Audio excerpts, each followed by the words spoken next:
أعوذ بالله من الشيطان الرجيم بسم الله الرحمن الرحيم বিশ্বনবীর বিশ্ব শান্তি সংঘের পক্ষ থেকে শান্তির বার্তা। আল্লাহ পাক রব্বুল আলামিন মানুষের বাহ্যিক সিরাত সুরাত সম্পত্তি আর ডিগ্রি আর বুদ্ধি দেখেন না, কারণ এগুলো তারই দেওয়া। আল্লাহ পাক রব্বুল আলামিন দেখেন কোন মানুষের অন্তরে আল্লাহ পাক রব্বুল আলামিনের প্রতি কত পার্সেন্ট ভালোবাসা বিদ্যমান, আর এই ভালোবাসার পার্সেন্টেজকেই বলা হয় নেকি বা সওয়াব, আর ভালোবাসার প্রমাণ দেয়াকেই বলা হয় আমল বা ইবাদত। আর তাই তো বলা হয়েছে ওমা খলাকতুল জিন্না ওয়াল ইনসা ইল্লা লিয়াবুদুন, অর্থাৎ মানুষ এবং জিন জাতিকে ইবাদত ছাড়া অন্য কোনো উদ্দেশ্যে সৃষ্টি করা হয়নি। আর ইবাদত বলা হয় আল্লাহ পাক রব্বুল আলমিনকে ভালোবেসে, আল্লাহ পাক রব্বুল আলমিনকে খুশি করার জন্য আল্লাহ পাক রব্বুল আলমিনের মন মতো চলাকে। আর এই ভালোবাসার পরীক্ষা নেয়ার জন্যই দুনিয়া নামক পরীক্ষার হলে আমাদেরকে প্রেরণ করেছেন।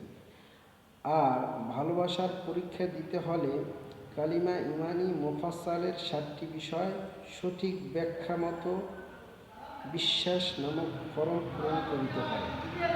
পৃথিবীর সৃষ্টি থেকে শুরু করে কিয়ামত পর্যন্ত সকলের ফরমই বা ধর্মই এক। সেই ফরম পূরণ করেই ইসলাম নামক প্রতিষ্ঠানের ভর্তি গ্রহণ করিতে হয়। আর ইসলাম শব্দের বাবার্থই হলো আল্লাহ পাক রব্বুল আলামিনকে ভালোবাসা। যেমন ডিকশনারির ভিতরে পাবেন ইসলাম শব্দের অর্থ আল্লাহ পাক রব্বুল আলামিনের কাছে আত্মসমর্পণ করা, আর অর্থ আত্মা, আর আত্মা অর্থ মন, আর সমর্পণ অর্থ দিয়ে দেয়া। আর আল্লাহ পাক রব্বুল আলামিনের কাছে আত্মসমর্পণ করার অর্থ হলো আল্লাহ পাক রব্বুল আলামিনকে নিজের মন দিয়ে দেয়া। আর আল্লাহ পাক রব্বুল আলামিনকে নিজের মন দিয়ে দেওয়ার অর্থ হলো আল্লাহ পাক রব্বুল আলামিনের প্রতি তাহার সমস্ত সৃষ্টি থেকে বেশি ভালোবাসা তা অন্তরে ধারণ করা। তবে সকলের ফরম বা ধর্ম এক হলেও ভালোবাসার পরীক্ষার প্রশ্নপত্র বা আসমানি কিতাব বা হুকুম আহকাম বা আদেশ নির্দেশ নিষেধ বা ক্লাস ভিন্ন না হলে তো পরীক্ষাই হয় না। আর আমাদেরকে, আমরা যেহেতু কলির যুগে আছি, কলকি অবতার অর্থাৎ মুহাম্মদ সাল্লাল্লাহু আলাইহি সাল্লামকে যেহেতু প্রেরণ করেছেন, আমাদেরকে শেষ প্রশ্নপত্র, আমরা শেষ ক্লাসে আছি, শেষ ক্লাসের শেষ প্রশ্নপত্র হলো, শেষ ক্লাসের প্রশ্নপত্র হলো কোরআনুল কারীম। আর এর পূর্বের নবীদেরকে দিয়েছেন তাওরাত, জাবুর, ইনজিল, এবং এগুলো দিয়েছেন, এবং 100খানা সহিফা দিয়েছেন। বিভিন্ন নবীকে বিভিন্ন সহিফা দিয়েছেন। আর ধর্ম অর্থ ধারণ করা, গরম করার বৈশিষ্ট্য ধারণ করা আগুনের ধর্ম, ঠান্ডা করার বৈশিষ্ট্য ধারণ করা পানির ধর্ম, আর সৃষ্টির থেকে স্রষ্টার প্রতি বেশি ভালোবাসা ধারণ করা মানুষের ধর্ম। অর্থাৎ ইসলামই হলো সকল মানুষের নিজের আসল ধর্ম। তাই তো হাদিসে বলা হয়েছে কুল্লু মাউলুদিন ইউলাদু আলাল ফিতরতি।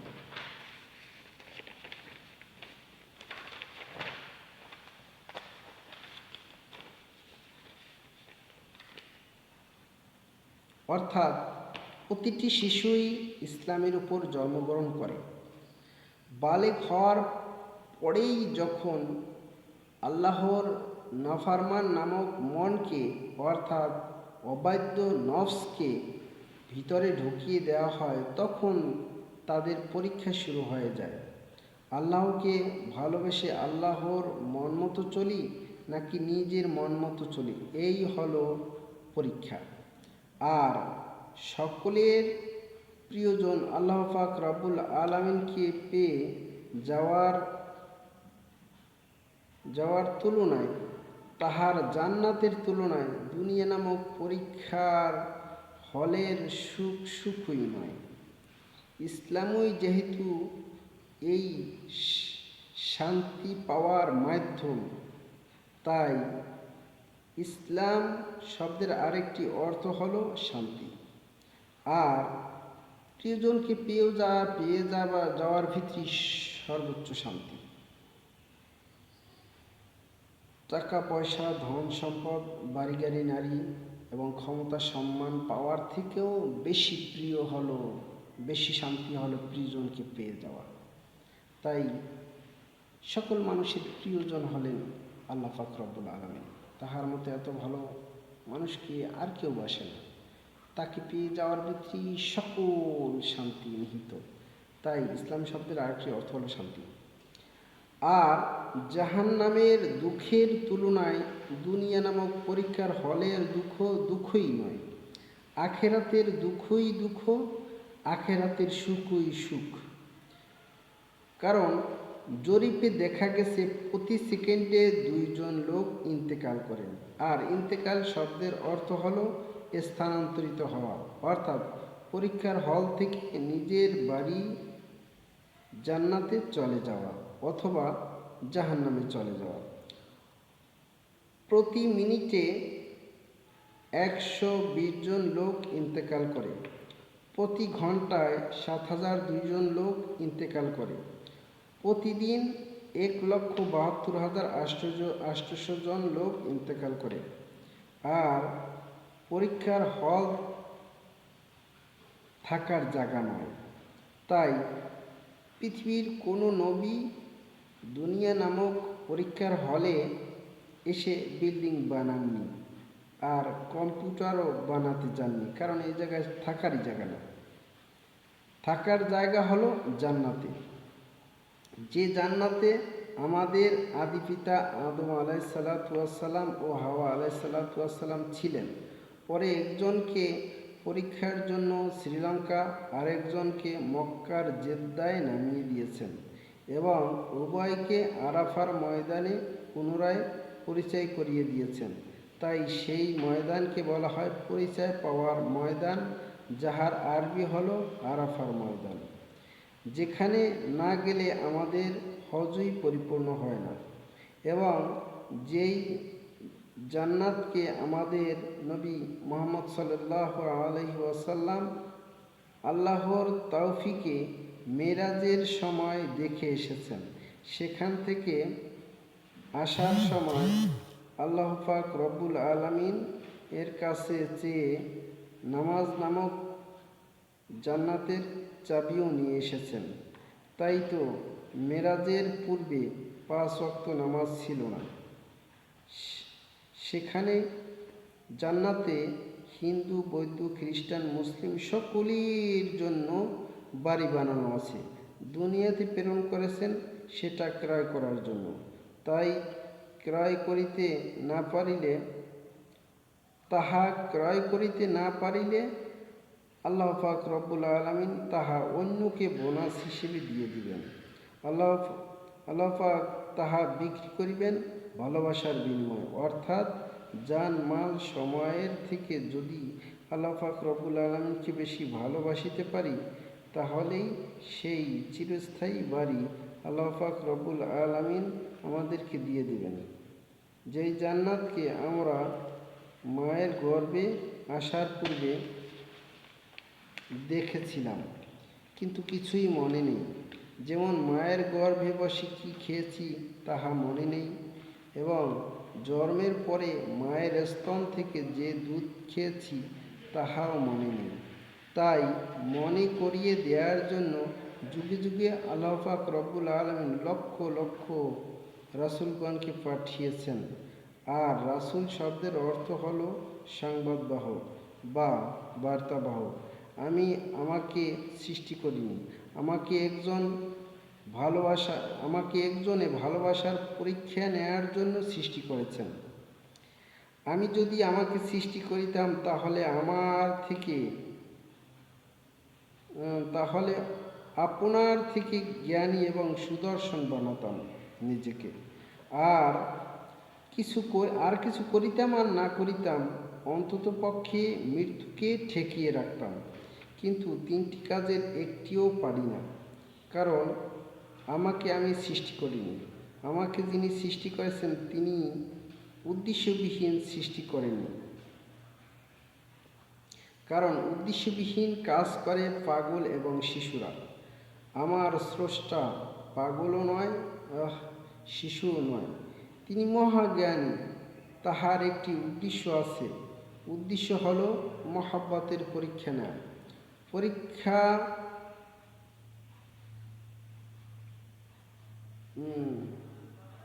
পরীক্ষা না পরীক্ষা নেওয়া। পরীক্ষা হলো এই, আমি তাহার মন মতো চলি নাকি আমার মন মতো চলি। আমার মন শয়তানের, আমি আল্লাহ পাক রব্বুল আলামিনের মন মতো চলি নাকি আমার মন শয়তানের মন মতো চলি। এই হলো পরীক্ষা। পরীক্ষায় পাশ করলেই আমি আশরাফুল মাখলুকাত হতে পারবো। আর আশরাফ অর্থ শ্রেষ্ঠ, আর মাখলুক অর্থ সৃষ্টি, অর্থাৎ সৃষ্টির শ্রেষ্ঠ হতে পারবো। আর পরীক্ষায় ফেল করলেই কুকুর শৃগালের প্রসাবের থেকেও খারাপ হতে পারবো। কারণ হলো কুকুর শৃগালের জাহান্নাম নেই, আমার জন্য জাহান্নামের আগুনের শাস্তি আছে। আল্লাহ। আর বলা হয়েছে তাফাক্কারু ফি খলকিল্লাহ ওয়ালা তাফাক্কারু ফিল্লাহ, অর্থাৎ আল্লাহর সৃষ্টি নিয়ে ফিকির করো, আল্লাহকে নিয়ে ফিকির করিও না। কারণ আল্লাহ যে কত বড় অসীম শক্তির অধিকারী তাহা বোঝার ক্ষমতা তোমাদেরকে দেওয়া হয় নাই। বলা হয়েছে যে নিজেকে চিনিল সে তাহার রবকেও চিনিল। আমি কতই ছোট নিকৃষ্ট। একটি পিঁপড়ার পক্ষে যেমন সারা দুনিয়া সফর করা এবং সারা দুনিয়া সম্পর্কে জ্ঞান ধারণ করা সম্ভব না, ঠিক তদ্রূপভাবে আল্লাহ পাক তো দূরের কথা, আল্লাহ পাকের সৃষ্টি সম্পর্কেও জ্ঞান ধারণ করা আমার পক্ষে সম্ভব না। আমি কত ছোট। আমার থেকে এই গ্রামটা কত বড়, এই গ্রামটার থেকে এই জেলাটা কত বড়, এই জেলাটা থেকে এই বিভাগটা কত বড়, এই বিভাগটা থেকে এই দেশটা কত বড়, এই দেশটা থেকে এই পৃথিবীটা কত বড়। পৃথিবীর আয়তন 51 কোটি বর্গ কিলোমিটার। তাহার থেকে সূর্যটা 13 লক্ষ গুণ বড়, 9 কোটি 30 লক্ষ মাইল উপরে, তাই ছোট দেখায়। তাহার থেকে অনেক তারকা কোটি কোটি গুণ বড়। সমুদ্রে যত বালু রয়েছে তাহার পরিমাণ তারকার পরিমাণ তাহার থেকেও বেশি। আল্লাহু আকবার। তারপরে নেপচুন রয়েছে, ইউরেনাস রয়েছে, ব্ল্যাক হোল রয়েছে, শুক্র রয়েছে, শনি রয়েছে, মঙ্গল রয়েছে, বুধ রয়েছে, বৃহস্পতি রয়েছে। সব মিলিয়ে হলো একটি সৌরজগৎ। আল্লাহু আকবার। একটি সৌরজগৎ থেকে আরেকটি সৌরজগতের দূরত্ব 33 লক্ষ আলোকবর্ষ, অর্থাৎ আলোর গতি সেকেন্ডে 3 লক্ষ কিলোমিটার। এভাবে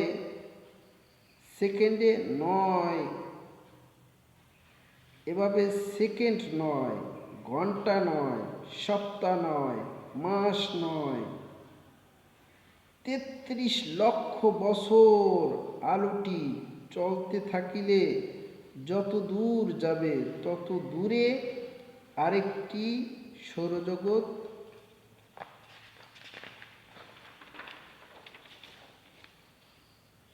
অবস্থিত। আর 15,000 কোটিরও বেশি সৌরজগৎ মিলে হয় একটি গ্যালাক্সি। আর একটি গ্যালাক্সি থেকে আরেকটি গ্যালাক্সির দূরত্ব 33 লক্ষ আলোকবর্ষ। আর 15,000 কোটিরও বেশি গ্যালাক্সি মিলে একটি গ্যালাক্সি গুচ্ছ। 15,000 কোটিরও বেশি গ্যালাক্সি গুচ্ছ মিলে হয় একটি গ্যালাক্সি গুচ্ছ। আর একটি গ্যালাক্সি গুচ্ছ থেকে আরেকটি গ্যালাক্সি গুচ্ছের দূরত্ব 33 লক্ষ আলোকবর্ষ। আর 15,000 কোটিরও বেশি গ্যালাক্সি গুচ্ছ মিলে হয় একটি মহা গ্যালাক্সি। একটি মহা গ্যালাক্সি থেকে আরেকটি মহা গ্যালাক্সির দূরত্ব 33 লক্ষ আলোকবর্ষ।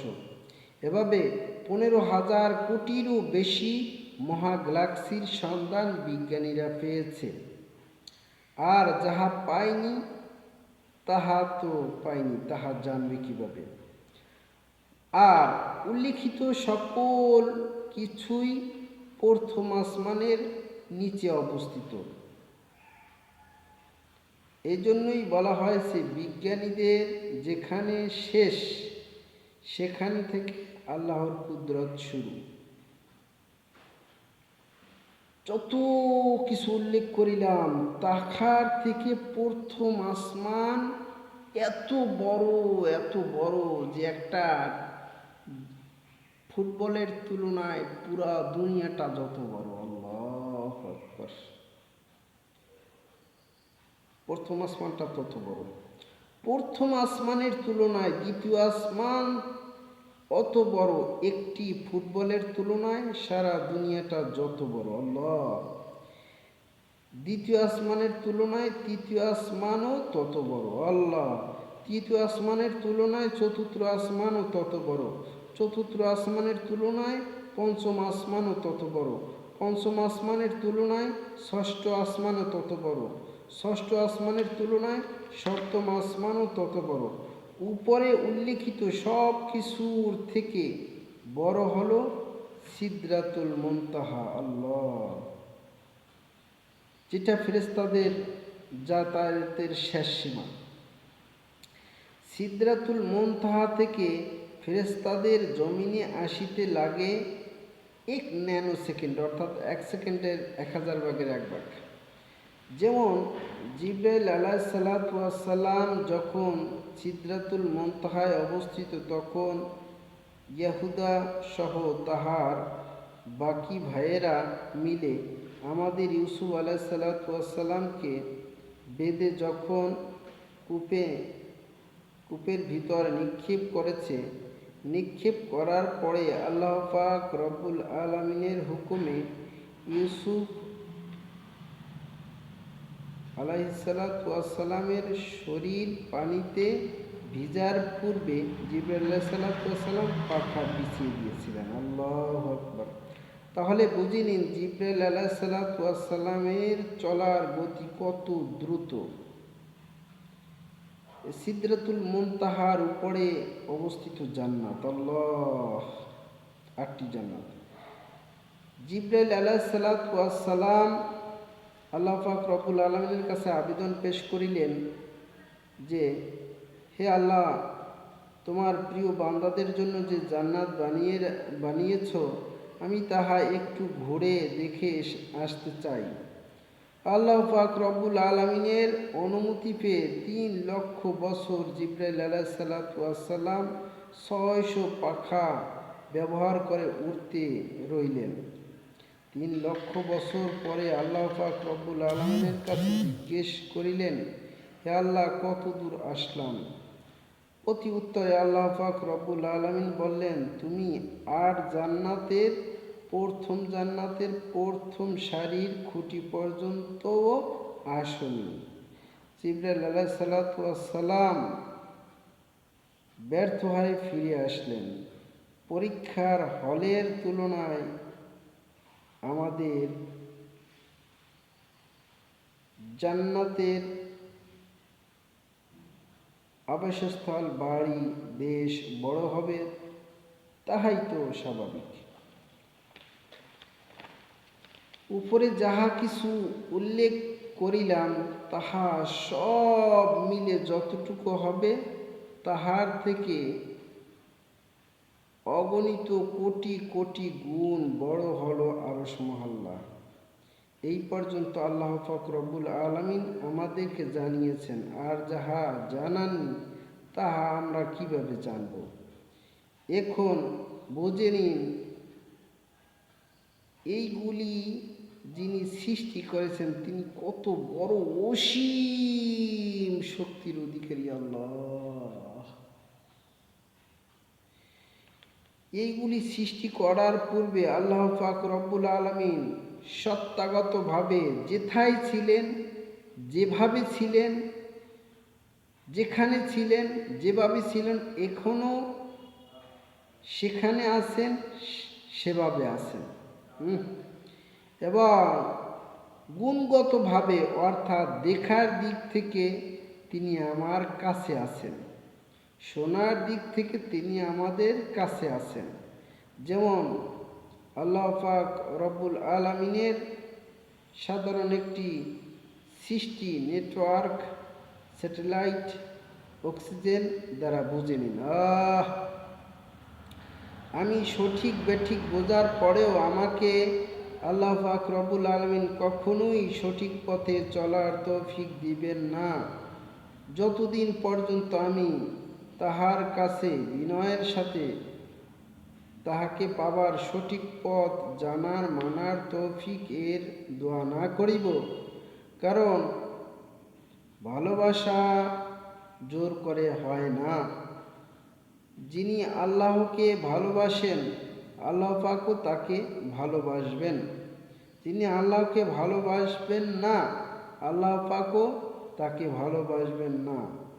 নমরুদ, ফেরাউন, সাদ্দাত, কারুন সকলেই আল্লাহর বান্দা ছিল, কিন্তু অহংকারের কারণে বিনয়ের সাথে আল্লাহ পাক রব্বুল আলামিনের কাছে সঠিক পথে চলার তৌফিক কামনা করেননি।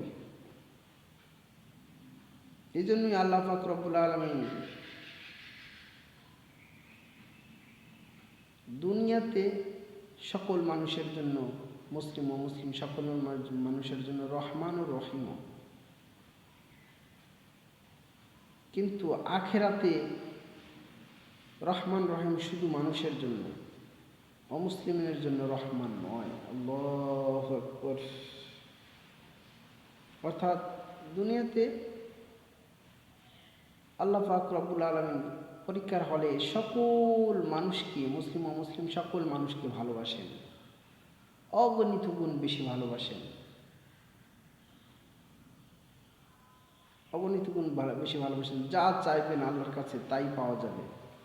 কিন্তু আখেরাতে পরীক্ষায় ফেল করার কারণে অমুসলিমদের উপর রহমান নয়, এটা শুধু মুসলিমদের জন্য রহমান ও রহিম। আল্লাহু আকবার।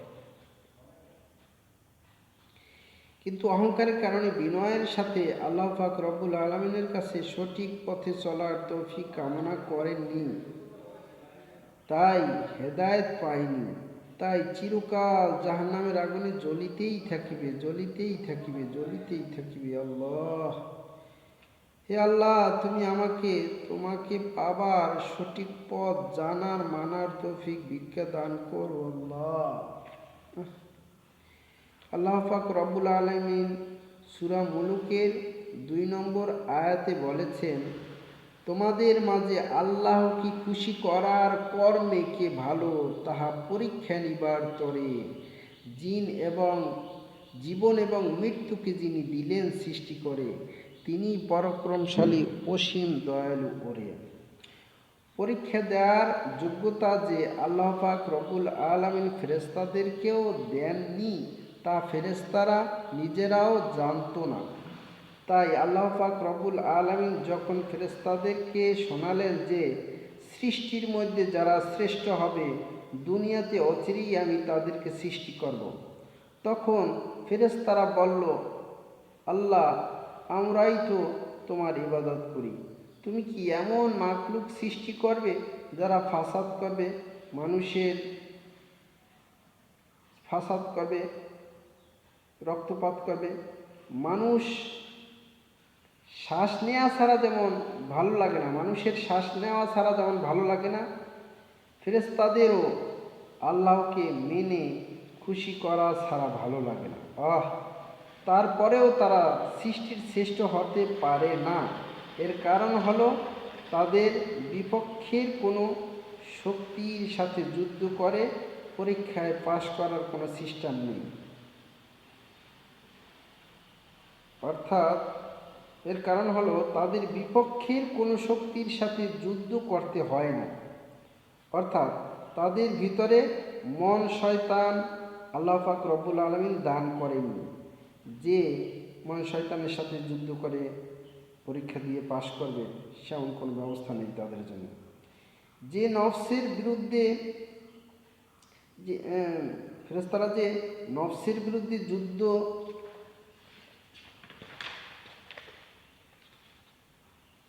যুদ্ধ করবে সেই সুযোগ তাদের নেই, সেই সুযোগ নেই। ফেরেশতারা বিষয়টি যখন বুঝতে পারল তখন তাদের বাইতুল মামুরে আল্লাহ পাক রব্বুল আলামিনকে খুশি করার জন্য তাওয়াফ করে এই উসিলা দিয়ে আল্লাহ পাক রব্বুল আলামিনের কাছে ক্ষমার দোয়া করল। তখন আল্লাহ পাক মাফ করে দিয়ে বললেন, মানুষ অন্যায় করে মাফ করার জন্য তোমাদের মসজিদে এসে তো তাওয়াফ করে মাফ চাইতে পারিবে না, সুতরাং তোমরা তোমাদের মসজিদের সোজাসুজি নিচে একটি ঘর বানাও মানুষের জন্য, সেখানে তারা তাওয়াফ করে আমার কাছে মাফ চাইবে। আল্লাহ পাক রব্বুল আলামিনের হুকুমে সর্বপ্রথম ফেরেশতারা মক্কা শরীফে কাবা শরীফ তৈরি করেন। তখন থেকেই পৃথিবীর সব মানুষ কাবা শরীফে হজ করিতে আসিত। পরবর্তীতে যারা এই মনে করা শুরু করিল যে অমুক দেয় অমুকে, আর সুখ দেয় অমুকে, আর অমুক দেয় সমুকে, অর্থাৎ আল্লাহর সাথে অন্যকে শরীক করিল, অর্থাৎ যে জিনিস আল্লাহ পাক রব্বুল আলামিন অন্যকে দেওয়ার ক্ষমতা দেননি তারপরেও অন্যের কাছে চাওয়া শুরু করলো, কাবা শরীফে এসে আল্লাহর কাছে চাইতো না বরং অন্যের কাছে চাইতো, তখন তাহাদেরকে কাবা শরীফে আসা নিষিদ্ধ করে দিল আল্লাহ পাক রব্বুল আলামিন। কারণ পরবর্তীতে যাহারা আল্লাহর সাথে অন্য ইলাহকে শরীক করিত সেই শিরক গুনাহ থেকে মাফ তো চাইতই না, বরং কাবা শরীফের ভিতরে 360টি মূর্তি ঢুকিয়ে তাদের কাছে চাইত। মানুষকে এই মুসিবত থেকে বাঁচানোর জন্য আল্লাহ পাক রব্বুল আলামিন সর্বশেষ নবী হযরত মুহাম্মদ সাল্লাল্লাহু আলাইহি ওয়াসাল্লামকে দুনিয়াতে পাঠালেন। শয়তান শব্দটির শাব্দিক অর্থ হল নাফরমান। একে আল্লাহ পাকই সৃষ্টি করেছেন পরীক্ষা নেওয়ার জন্য। এই নাফরমানই আজাজিল জিনকে ইবলিস শয়তানে পরিণত করেছে। সেই ইবলিস শয়তানই হাজারো জিনকে ভূত পেতনি দেও দানবে পরিণত করেছে। সেই জিন শয়তান মূর্তি পূজা তৈরি করে হাজারো মানুষকে আল্লাহর নাফরমান বানিয়েছে। আল্লাহ পাক রব্বুল আলামিন ইচ্ছে করলে 1 সেকেন্ডের ভিতরে সমস্ত দুনিয়ার মানুষকে হেদায়েত দিতে পারেন, কিন্তু তিনি চাওয়া ব্যতীত দিবেন না, কারণ তাহলে পরীক্ষা থাকে না। আল্লাহ আর মানুষের মধ্যে যারা আল্লাহ পাক রব্বুল আলামিনের প্রেম পরীক্ষায় পাশ করার জন্য আল্লাহ পাক রব্বুল আলামিনের মন মতো চলে, নিজের মন শয়তানের মন মতো না চলে, প্রেম পরীক্ষায় পাশ করে, তারাই আশরাফুল মাখলুকাত হতে পারে, অর্থাৎ সৃষ্টির শ্রেষ্ঠ হতে পারে। সৃষ্টির শ্রেষ্ঠ হতে পেরে চিরদিন জান্নাতে সুখে শান্তিতে থাকিতে পারিবেন এবং আল্লাহ পাক রব্বুল আলামিনকে জান্নাতে মন ভরে দেখিতে পারিবেন।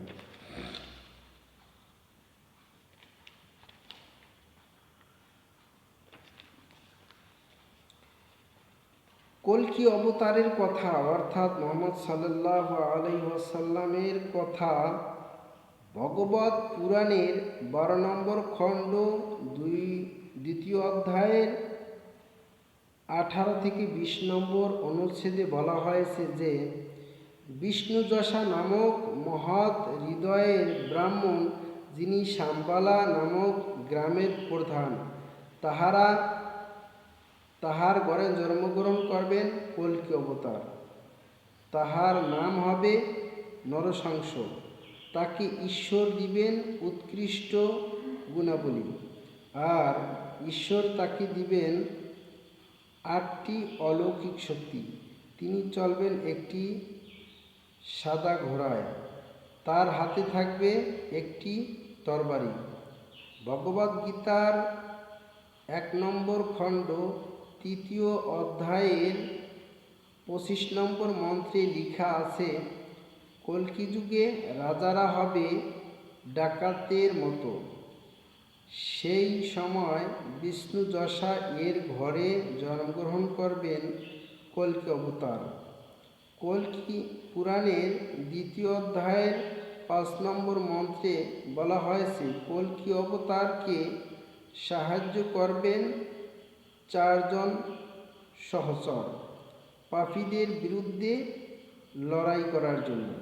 কল্কি পুরাণের 2য় অধ্যায়ের 7 নম্বর মন্ত্রে বলা হয়েছে, কল্কি অবতারকে সাহায্য করবেন যুদ্ধক্ষেত্রে দেবদূতগণ অর্থাৎ ফেরেশতাগণ।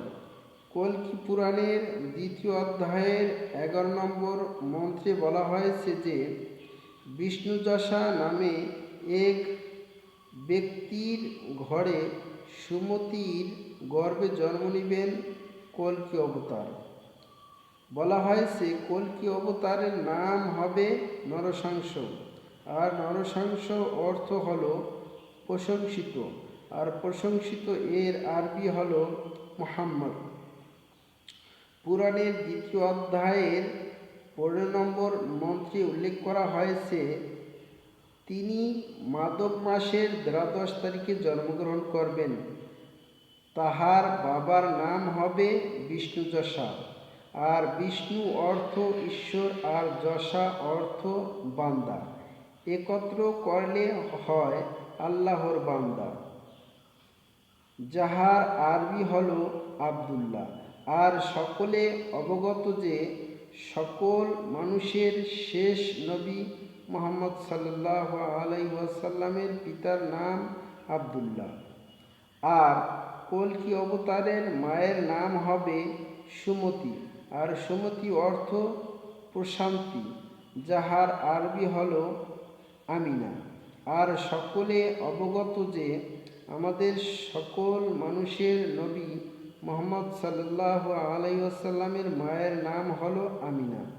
বলা হয়েছে তিনি জন্মগ্রহণ করবেন শাম্বালা নামক গ্রামে, যাহার অর্থ শান্তির জায়গা। আমরা জানি যে মক্কার আরেকটি নাম হলো দারুল আমান, যাহার অর্থ হলো শান্তির ঘর, যেখানে কেউ আত্মগোপন করলে ওই জায়গায় বসে খুন খারাপি করা নিষেধ, আর কি যাই অর্থ শান্তির ঘর। আর সকলে অবগত যে নবী করিম সাল্লাল্লাহু আলাইহি ওয়াসাল্লাম জন্মগ্রহণ করেন মক্কায়। বলা হয়েছে কল্কি অবতার শাম্বালা গ্রামের প্রধানের ঘরে জন্মগ্রহণ করবেন। আমরা সকলে জানি যে নবী করিম সাল্লাল্লাহু আলাইহি ওয়াসাল্লাম মক্কার প্রধানের ঘরে জন্মগ্রহণ করেছিলেন। এরপরে বলা হয়েছে যে তিনি মাধব মাসের 12 তারিখে জন্মগ্রহণ করিবেন। আমরা জানি নবী করিম সাল্লাল্লাহু আলাইহি ওয়াসাল্লাম 12ই রবিউল আউয়াল মাসে জন্মগ্রহণ করেছেন। আরও বলা হয়েছে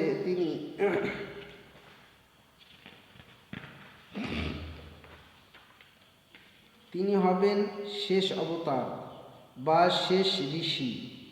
আমরা জানি যে সূরা আহজাব এর 20 নম্বর আয়াতে বলা হয়েছে যে ওয়া খাতামান নবিয়্যিন, অর্থাৎ তিনি শেষ নবী। এরপরে বলা হয়েছে তিনি জ্ঞান পাবেন প্রথমবার, সেটা রাতের বেলায় একটি গুহার ভিতরে। তারপরে তিনি উত্তর দিকে যাবেন, আবার ফিরে আসবেন। আমরা জানি মুহাম্মদ সাল্লাল্লাহু আলাইহি ওয়াসাল্লাম প্রথম ওহী পেয়েছিলেন রাতে হেরা গুহায়, জাবালে নূরে। আর পবিত্র কোরআনের সূরা কদরে 1 নম্বর আয়াতে বলা হয়েছে, নিশ্চয়ই আমি অবতীর্ণ করেছি কোরআনুল কারীম মহাপবিত্র রাতে। আমরা জানি মুহাম্মদ সাল্লাল্লাহু আলাইহি ওয়াসাল্লাম মদিনায় হিজরত করেছিলেন, যেটা ছিল মক্কা থেকে উত্তরে। এরপরে আবার ফিরে এসেছিলেন।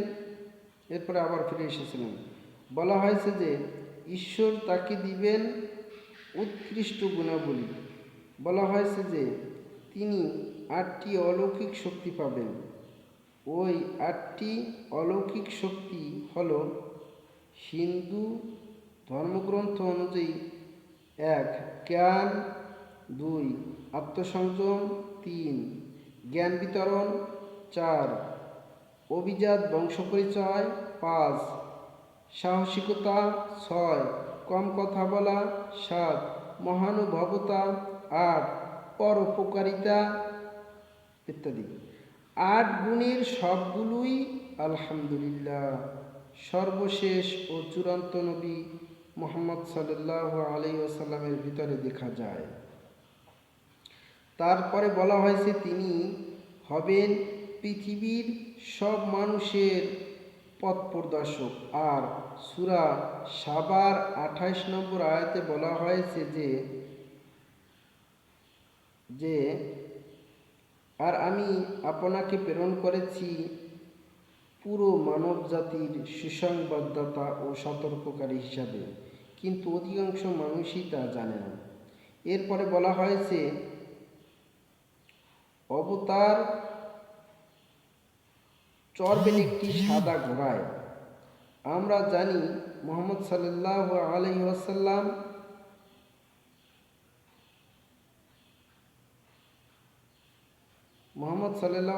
বোরাকে চড়ে মেরাজে গিয়েছিলেন। এরপরে বলা হয়েছে তার হাতে থাকবে একটি তরবারি। আমরা জানি তিনি যুদ্ধে অংশগ্রহণ করেছিলেন, আর বেশিরভাগ সময় তার হাতে আত্মরক্ষার জন্য একটি তরবারি থাকত।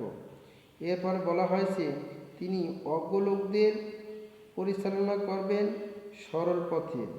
আমরা জানি আরবের সেই সময়টিকে বলা হতো আইয়ামে জাহেলিয়াতের যুগ, অর্থাৎ অজ্ঞতার যুগ। আর মুহাম্মদ সাল্লাল্লাহু আলাইহি ওয়াসাল্লাম আল্লাহর সাহায্যে এবং আল্লাহর কোরআনের সাহায্যে আরবদেরকে নিয়ে এসেছিলেন অন্ধকার থেকে আলোর পথে। এরপরে বলা হয়েছে তাকে সাহায্য করবে 4 জন সহচর, অর্থাৎ 4 জন সাহাবী, আবু বকর রাদিয়াল্লাহু তাআলা আনহু, ওমর রাদিয়াল্লাহু তাআলা আনহু, ওসমান রাদিয়াল্লাহু তাআলা আনহু, আলী রাদিয়াল্লাহু তাআলা আনহু। তারপরে বলা হয়েছে যুদ্ধক্ষেত্রে তাকে দেবদূতগণ অর্থাৎ ফেরেশতাগণ সাহায্য করবেন।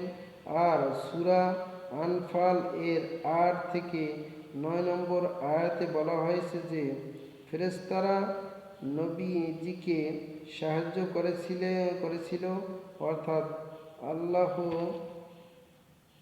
পাক রব্বুল আলামিন বদর যুদ্ধে ফেরেশতাদের মাধ্যমে মুসলিমগণকে বিজয় দান করেছিলেন।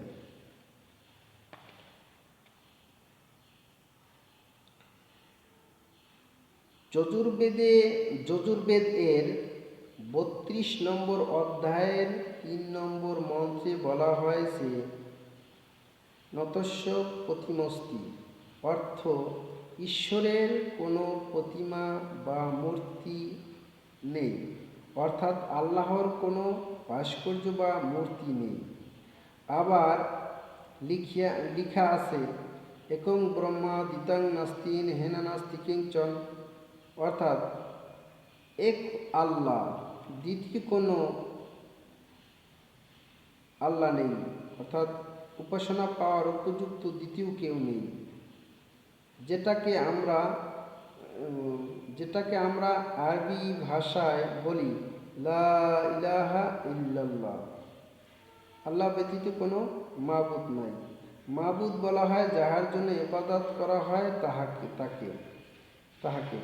আর ইবাদত বলা হয় যাহাকে মাবুদ হিসাবে নির্ধারণ করেছি তাহাকে ভালোবেসে তাকে খুশি করার জন্য তাহার মন মতো চলাকে। অর্থাৎ আমার আনুগত্য পাবার হকদার ও যোগ্যতা আল্লাহ ছাড়া আর কারো নেই। একটি মহিলা নিজের স্বামীর সাথে অন্য কেউ স্বামী হিসাবে নির্ধারণ করিলে সে যেমন নিজের আপন স্বামীর কাছে প্রত্যাখ্যাত হয়, ঠিক তদ্রূপভাবে একটি মানুষ নিজের আল্লাহর সাথে অন্যকে যদি ইবাদত পাইবার হকদার হিসাবে নির্ধারণ করে সেও আল্লাহর কাছে প্রত্যাখ্যাত হয়। আল্লাহ পাক রব্বুল আলামিন বলেন, লাউ কানা ফীহিমা আলিহাতুন ইল্লাল্লাহু লাফাসাদাতা। অর্থ, আল্লাহ ব্যতীত ইবাদত পাইবার হকদার কেউ থাকিলে তাহলে ফাসাদ বেজে সব কিছু ধ্বংস হয়ে যেত। অর্থাৎ একজনে বলতো, ওরা আমার ইবাদত করেনি সুতরাং আজকের সূর্য উঠাবো না। অপরজন বলতো, তোমার কথা চলবে না, আমার কথাই চলবে। এই বলে সূর্য নিয়ে দ্বন্দ্ব বেজে সব ধ্বংস হয়ে যেত। মূলত হিন্দুদের মূল কিতাবে মূর্তি পূজা করাকে নিষেধ করা নিষেধ করার পরেও ওই কারণে হিন্দুরা মূর্তি পূজা করে। কুরআনুল কারীমের ভিতর কাউকে সেজদা করিতে নিষেধ করার পরেও এবং মাজার পূজা করিতে নিষেধ করার পরেও ভান্ডারীরা যেই কারণে ওর খাজা বাবার পায়ে সেজদা করে, যেই কারণে মাজার পূজা করে, সেই কারণেই হিন্দুরা মূর্তি পূজা করে। অর্থাৎ নিজেদের মন গড়াভাবে চলে আর কি। এখন আসুন মানুষের ভিতর মূর্তি পূজা শুরু হয় কিভাবে তাহার ইতিহাস জানি। নূহ আলাইহিস সালাতু ওয়াস সালাম, আল্লাহ পাক রব্বুল আলামিন। এখন আসুন মানুষের ভিতরে মূর্তি পূজা শুরু হয় কিভাবে তাহার ইতিহাস জানি। নূহ আলাইহিস সালাতু ওয়াস সালামকে আল্লাহ পাক রব্বুল আলামিন দুনিয়াতে পাঠানোর 600 বছর পূর্বে কিছু ভালো লোক ছিল। সেই ভালো লোকগুলি মারা যাবার পরে স্বজনরা কান্নাকাটি করিতেছিল। তখন আজাজিল ভালো লোকের চেহারার মতো আজাজিল মানুষের ভেষ ধরে এসে ভালো লোকের চেহারার মতো কিছু মাটির পুতুল এনে তাদের কাছে দিল। তারা পেয়ে খুব খুশি হলো। আজাজিল মানুষ ভেষ ধরে পরবর্তী প্রজন্মের কাছে এসে বলল, তোমরা কি জানো এই পুতুলগুলিকে তোমাদের পূর্বপুরুষরা অনেক মহব্বত করিত, অনেক ভালোবাসিত? তাহারা বলতো, হ্যাঁ, আমরা দেখতাম যে পুতুলগুলোকে উঁচায় রাখিত আর অনেক সুনাম করিত। তখন আজাজিল বলল, পুতুলগুলির উপস্থিতির কারণে ইবাদতে ধ্যান খেয়াল হতো তাদের। তোমরাও যদি পুতুলগুলিকে সামনে নিয়ে ইবাদত করো তাহলে ধ্যান খেয়াল বাড়বে। তখন থেকে পুতুলগুলিকে সামনে নিয়ে ইবাদত করা শুরু করলো। যেমন ভান্ডারীরা খাজা বাবার ছবি সামনে নিয়ে ইবাদত করে, যেটা কোরআন হাদিসে সম্পূর্ণ নিষিদ্ধ, হারাম। ছবি তোলাই হারাম। ছবি খাজা বাবার ছবি তুললা আসনের সামনে দিয়ে পূজা করে, আস্তাগফিরুল্লাহ।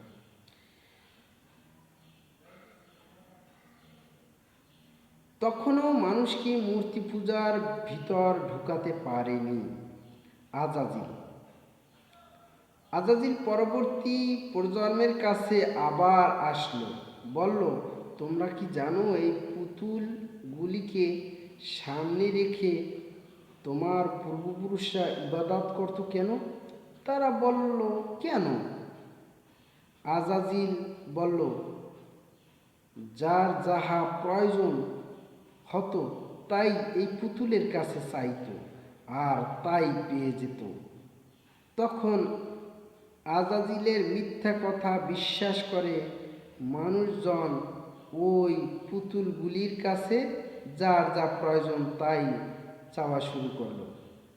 আজাজিল পরবর্তী প্রজন্মের কাছে এসে বলল, তোমাদের পূর্বপুরুষ যার যা প্রয়োজন তাহা এই মূর্তিগুলোর কাছে চাইতো কেন জানো? বলো, কেন? তোমাদেরকে এই জিনিস দেনেওয়ালা মাবুদের চেহারা তোমাদেরকে এই জিনিস দেনেওয়ালা মাবুদের চেহারা এই রকমের, আর এই জিনিস দেনেওয়ালা মাবুদের চেহারা এই রকমের। সুতরাং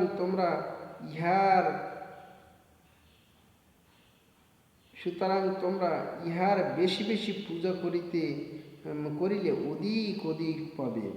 তখন থেকে মূর্তি পূজা শুরু হলো। এরপরে এদেরকে সঠিক পথে ফিরিয়ে আনার জন্য আল্লাহ পাক রব্বুল আলামিন নূহ আলাইহিসসালাতু ওয়াসসালামকে পাঠালেন। তখন নূহ আলাইহিসসালাতু ওয়াসসালাম 900 বছর দাওয়াত দেওয়ার পরে প্রায়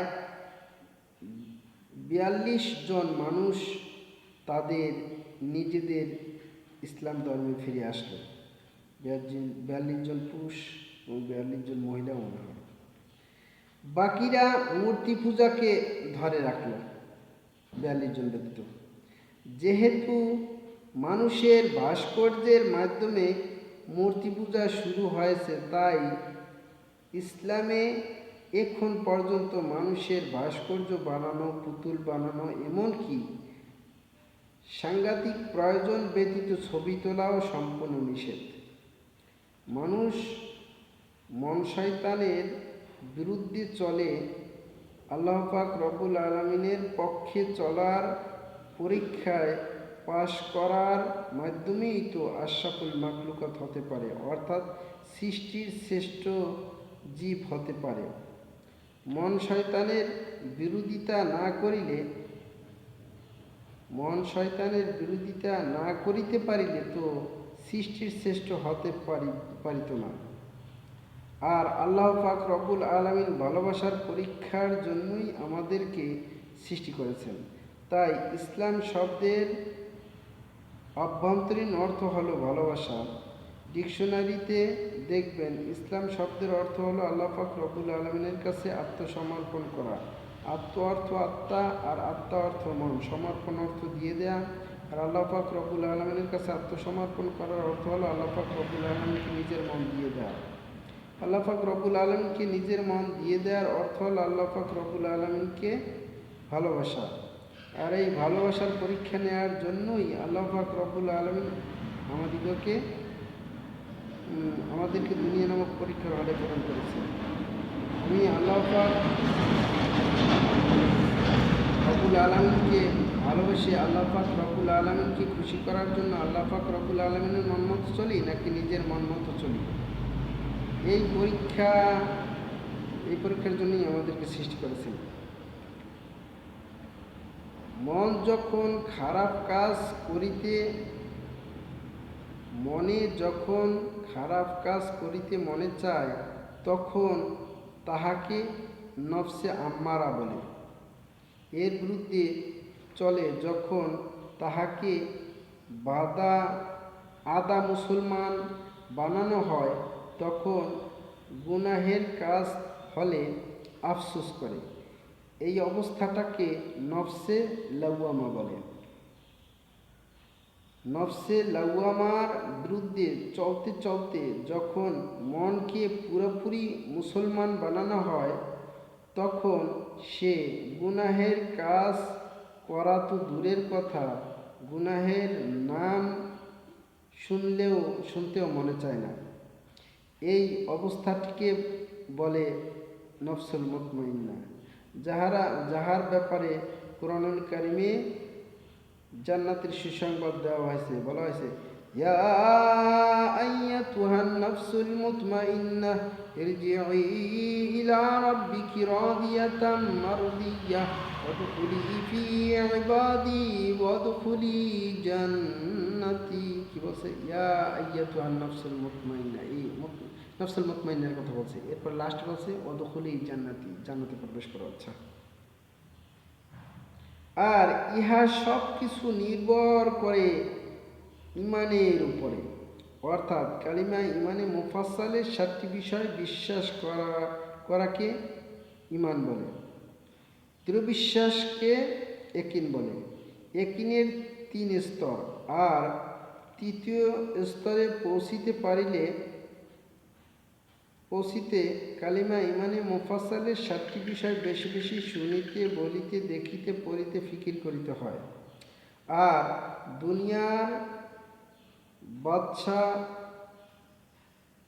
বানিয়ে দিলেও আমার দ্বারা আপনি গুনাহ করাতে পারিবেন না যদি আমি বিশ্বাসের 3য় স্তরে পৌঁছিতে পারি।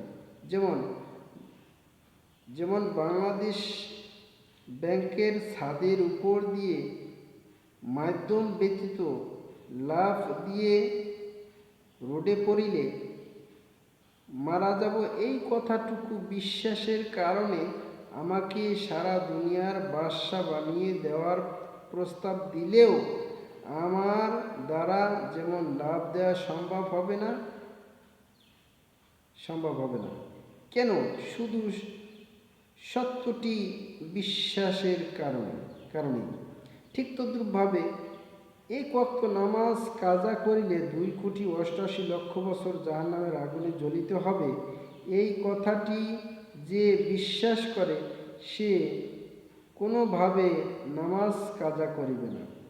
আসুন, মহাসত্যবাদী আল্লাহ পাক রব্বুল আলামিন তাহার বান্দা মুহাম্মদ সাল্লাল্লাহু আলাইহি ওয়াসাল্লাম এর উপর যে কুরআনুল কারীম নাজিল করেছেন তাহা বিশ্বাস না হলে কুরআনুল কারীমের সূরা বাকারার 23 নম্বর আয়াতের চ্যালেঞ্জের মোকাবেলা করুন পারলে। আল্লাহ পাক রব্বুল আলামিন বলেন, আমি যা নাজিল করেছি আমার বান্দার প্রতি শোনো, তাতে তোমাদের সন্দেহ হলে কোনো, যদি পারো তবে অনুরূপ সূরা তৈরি করিয়া আনো। তোমরা সত্যবাদী যদি হয়ে থাকো, আল্লাহকে ছাড়া তোমাদের সব মাবুদকারীকে ডাকো। কুরআনুল কারীমের মতো লিখে আনতে যদি না পারো, আর তা তো কবু সম্ভব নয়, তবে জাহান্নামের সে আগুন করো ভয়। মানুষ ও পাথর জ্বালানি হবে যার। কালিমা ইমানে মুফাসসালের 7টি বিষয় অবিশ্বাসীদের জন্য যাহা আছে তৈয়ার। আর কালিমা ইমানে মুফাসসালের 7টি বিষয় বিশ্বাসী আর নেককারদের দাও শুভ সংবাদ। তার তরে আছে তলদেশে নদী প্রবাহিত জান্নাত। যখন তাদের জান্নাতি ফলমূল দেওয়া হবে খেতে, বলবি ইহা তো তাই যা আমরা পেয়েছি সে দুনিয়াতে। সেখানে তাদের জন্য রয়েছে পবিত্র সঙ্গিনী, তাহারা সেখানে স্থায়ী হবে চিরদিনই। আল্লাহ পাক রব্বুল আলামিনের এই চ্যালেঞ্জের মোকাবেলা আল্লাহর কোনো সৃষ্টির পক্ষে করা সম্ভব নয়। জমিনের উপরে যত নবী রাসূলগণকে প্রেরণ করেছেন, কোনো নবী রাসূলকে আল্লাহ পাক রব্বুল আলামিন বাধ্যতামূলকভাবে কোনো মানুষের কাছে কোনো মানুষের নিকট শিক্ষা গ্রহণ করতে দেয়নি, জোর করে দেয়নি।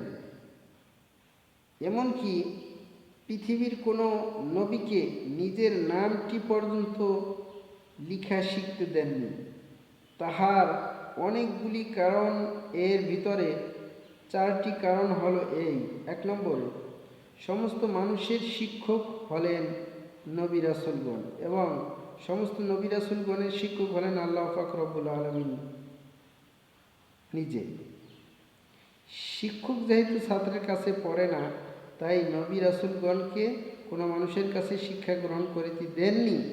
2, আর যদি শিক্ষা গ্রহণ করিতে দিতেন, সেটা হতো আল্লাহ পাক রব্বুল আলামিনের জন্য অপমানজনক। মানুষেরা বলতো, শিক্ষক কিভাবে শিখিয়েছে, এ তো পারে না, অপরের কাছে শিখতে হয়। আবার 3 নম্বরে, সারা দুনিয়ার মানুষ এবং জিনকে যেন চ্যালেঞ্জ করিতে পারে যে এই কোরআনুল কারীম আল্লাহর দেয়া, আমার লেখা নয়। যদি বিশ্বাস না হয় তাহলে আমার মতো নিরক্ষর তাকে ইহার মতো একটি কোরআনুল কারীম লিখে এনে দিতে বলো। পুরো কোরআনুল কারীম না পারিলে অর্ধেক লিখো, অর্ধেক না পারিলে 3/1 লিখো, 3/1 না পারিলে 3/1 মতো লিখে আনতে না পারিলে সবচেয়ে ছোট সূরার মতো একটি সূরা লিখুন। না পারিলে মূর্খরা না পারিলে শিক্ষিত লোকে লিখুন। একা না পারিলে সমস্ত শিক্ষিত লোকরা মিলে লিখুন। না পারিলে জিনদেরকে সাথে নিয়ে লিখুন। না পারিলে আল্লাহ ব্যতীত সমস্ত সৃষ্টি মিলে লিখুন। আল্লাহ! মক্কায় এই চ্যালেঞ্জের যারা মোকাবেলা করিতে এসেছিল, তারা মুসলমান হয়ে গিয়েছে পরাজিত হওয়ার কারণে, এবং বিবেকের তাড়নায় হককে বুঝতে পারার কারণে, বিবেকের তাড়নায় হক সঠিক ধর্মে ফিরে এসেছেন। নিজেদের আদি পিতা আদম আলাইহিসসালামের দেয়া ইসলামের ভিতরে আবার পুনরায় ফিরে এসেছেন। 4 নম্বর, জরিপে দেখা গেছে পুরো পৃথিবীতে 10 কোটি হাফেজ বিদ্যমান রয়েছে। তাহার ভিতর 3 বছরের বহু শিশু হাফেজ আছে। আর আব্দুল কাদের জিলানী কোরআন মুখস্থ করেই দুনিয়াতে এসেছেন। আল্লাহ পাক রব্বুল আলামিন বলেন, আমি কোরআনকে নাজিল করেছি এবং তাকে আমি হেফাজত করিব। এভাবে শিশুদেরকে মুখস্থ করিয়ে আল্লাহ পাক রব্বুল আলামিন নিজের কোরআনুল কারীম নিজেই হেফাজত করেন। পৃথিবীর এত বড় অন্য কোনো কিতাব 3 বছরের শিশুরা হুবাহু মুখস্থ করে শোনাতে পেরেছে বা মুখস্থ করে দুনিয়াতে এসেছে, এর কোনো প্রমাণ পৃথিবীতে নেই। আল্লাহ! সুতরাং বোঝা যাচ্ছে পৃথিবীর কোনো শক্তি নাই যে কোরআনকে ধ্বংস করে দেবে এবং বিকৃত করে ফেলবে। কারণ কার ভিতরে কোরআনুল কারীম মুখস্থ, তাহা বুঝতেই তো পারবে না। পৃথিবীর সকল মানুষকে মারবে কিভাবে? আর নির্ভুলভাবে লিখা তো কবু সম্ভব নয়, কারণ স্রষ্টা যা জানে সৃষ্টি তাহা জানবে কিভাবে? জানে না। স্রষ্টা যা জানে সৃষ্টি তাহা জানে না, কারণ স্রষ্টা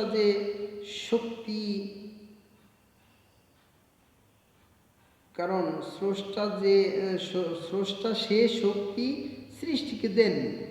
আল্লাহ পাক রব্বুল আলামিন সূরা ইয়াসিনে বলেছেন, নক্ষত্রসমূহ যার যার কক্ষপথে চলমান, এখন যে চালায় সে জানে, আমরা কিভাবে জানবো? আল্লাহ! নবী রাসূলগণ যেন এই চ্যালেঞ্জ দিতে পারেন, এই জন্য নবী রাসূলগণকে কারো কাছে শিক্ষা গ্রহণ করিতে দেননি আল্লাহ পাক রব্বুল আলামিন। নিরক্ষর থাকা তাদের জন্য মহা সম্মানজনক। যেমন শেরে বাংলা একে ফজলুল হক একবার দেখে সব পেরে যেত, এতে তার সম্মান বেড়েছে। আর যে দেখে পড়া ছাড়াই পারে, তাহার সম্মান তো আরও অনেক ঊর্ধ্বে। পরীক্ষার হলে লিখা না লিখার উপরে সকলে স্বাধীন, অর্থাৎ তাকে ভালোবেসে তাহার মন মতো চলা, অর্থাৎ আল্লাহ পাক রব্বুল আলামিনকে ভালোবেসে আল্লাহ পাক রব্বুল আলামিনের মন মতো চলা না চলার উপরে সকলে স্বাধীন। কারণ যার কৃতকর্ম তার ভোগ করিতে হবে। জোর করে ভালোবাসা হয় না, বা পরীক্ষার হলে জোর করে লিখানোর নিয়ম নেই। তাই অমুসলিমকে জোর করে মুসলিম বানানোর নিয়ম নেই। এই পরীক্ষার জন্যই মানব সৃষ্টি। যেই পরীক্ষা দেওয়ার যোগ্যতা আল্লাহ পাক রব্বুল আলামিন মানুষ ও জিন ছাড়া অন্য কাউকে দান করেননি। তাই তো ফেরেশতারা গুনাহের মজা বোঝে না, সাজা বোঝে। অন্য প্রাণীরা গুনাহের মজা বোঝে, সাজা বোঝে না। আমাদেরকে গুনাহের মজা সাজা উভয়টি বোঝার ক্ষমতা দিয়েছেন এই পরীক্ষা করার জন্য, যে আমি আমার মন মতো চলি নাকি আল্লাহ পাক রব্বুল আলামিনকে ভালোবেসে তাহার মন মতো চলি। আমি আল্লাহ পাক রব্বুল আলামিনের মন মতো চলব কেন? কারণ আমি যে তাহাকে খুশি করিতে চাই। আমি তাহাকে খুশি করিতে চাই কেন? কারণ আমি যে তাহাকে ভালোবাসি। আমি তাহাকে ভালোবাসি কেন? কারণ তাহার মতো এত বেশি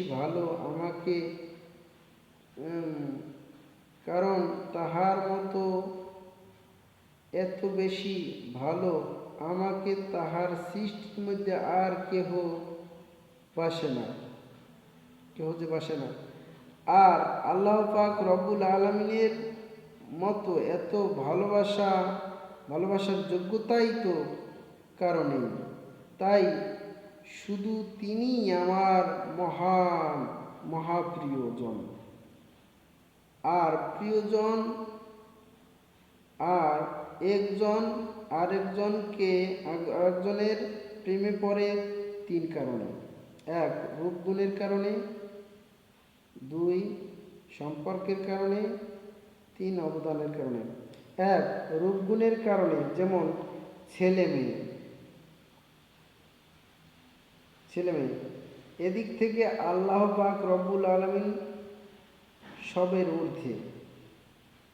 যেমন আল্লাহ পাক রব্বুল আলামিনকে জান্নাতে যখন আল্লাহর প্রেমিকরা দেখবে, জান্নাতে যাওয়ার পরে আল্লাহ পাক রব্বুল আলামিনের কাছে আল্লাহ পাকের প্রেমিকরা বলতে থাকবে,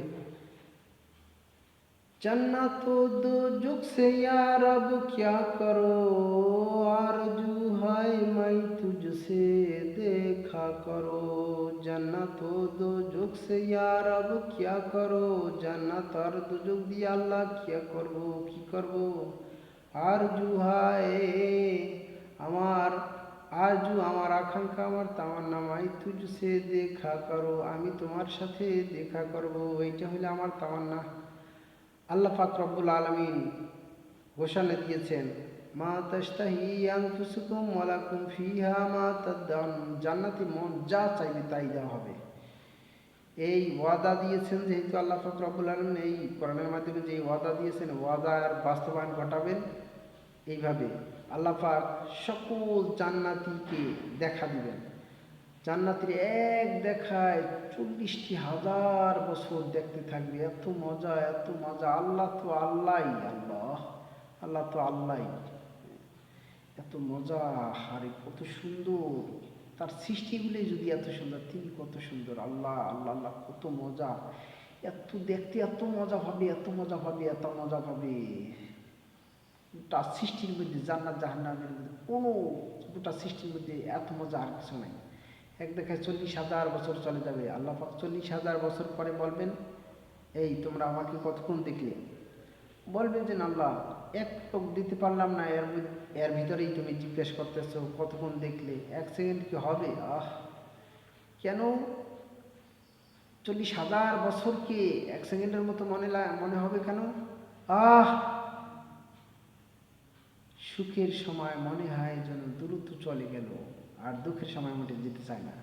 ওইটা হচ্ছে মহা সুখের সময়। আল্লাহ কবুল করো, আল্লাহ তোমার দেওয়ার তৌফিক দান করো, আল্লাহ বিশেষ বিজ্ঞান দান করো, আল্লাহ। আচ্ছা, দেখ 2 সম্পর্কের কারণে, যেমন মা সন্তান, এদিক থেকেও আল্লাহ পাক রব্বুল আলামিন অতুলনীয়, সকলের ঊর্ধ্বে। 3 অবদানের কারণে, এদিক থেকে আল্লাহ পাক সকলের ঊর্ধ্বে। আল্লাহ 1 নম্বর রূপ ও গুণের দিক থেকে আল্লাহ পাক রব্বুল আলামিন সকল থেকে কতটা ঊর্ধ্বে একটু বুঝে নিন। আল্লাহ পাক রব্বুল আলামিনের প্রেমিকগণ জান্নাতে যে যখন বলবেন, জান্নাত ও দোজখ সে ইয়া রব কিয়া করো, আরজু হয় মাই তুঝসে দেখা করো। আল্লাহ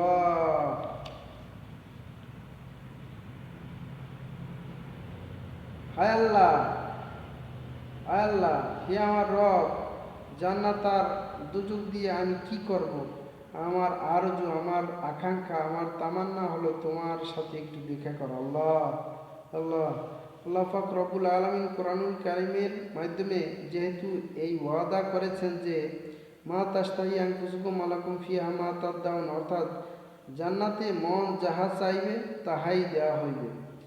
এই ওয়াদাটা পূরণের জন্যই আল্লাহ পাক রব্বুল আলামিন সকল ইমানদার প্রেমিক বান্দাদের দিদার দান করিবেন, অর্থাৎ দর্শন দান করবেন। তখন আল্লাহ পাকের প্রেমিক ইমানদারগণ 40,000 বছর দেখতে থাকবেন। দেখার ভিতরে এত মজা, এত মজা, এত স্বাদ লাগবে, 1000 কোটি জান্নাত পেয়েও এত স্বাদ আর মজা লাগবে না। 40,000 বছর পরে যখন আল্লাহ পাক রব্বুল আলামিন জিজ্ঞেস করবেন, এই তোমরা আমাকে কতক্ষণ দেখলে?